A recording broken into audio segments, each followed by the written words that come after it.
Bueno, nik nire tartetxuen berbain dut, Alamedan Debako udalak ipini dauen parte hartze prozesuen arire, proiektu horrek Debako udalerrian dauden gainontzeko beharrekin zein zer ikusi dugukon eta zelan uztartzen diezen behar horiek eta hor dauzen gabeziak eta potentzialtasunak benetan Debako gainontzeko auzuetara edo biziguneetara. Yo he hablado sobre los retos del urbanismo en Deba desde una mirada supramunicipal, que supera, vamos a decir, los límites administrativos municipales. Y en ese sentido, he hecho una pequeña presentación de dos documentos en los que hemos trabajado desde DBGESA en los últimos años. Uno de ellos, el Plan Especial del Estuario del Deba, el que hemos redactado el avance, y luego el segundo es el Plan de Acción del Paisaje del río Deba, desde el estuario hasta Sasio-Astigarribia. Hitz egin ditudan gauzak dira, holako kontzeptu teoriko batzuk, zeinetan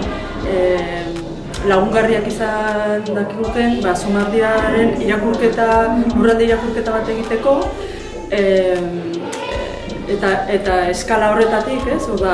ulertuaz Zumardia ez dela pieza izolatu bat, baizik eta sistema, eta sistema metaboliko baten parte dela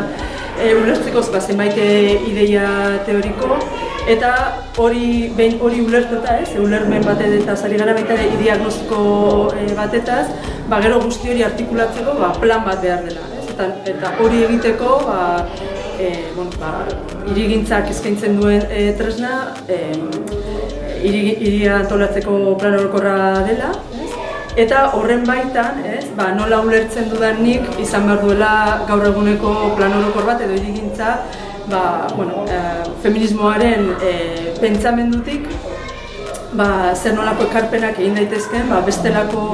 hirigintza bat egiteko, zeinetan kooperazioan egiten den, nun denon arteko hausnarketa baten emaitza den, eta noski zeinetan hiria edo planaren oinarria bizitza dagoen edo nola bizi nahi dugun, ez? Eta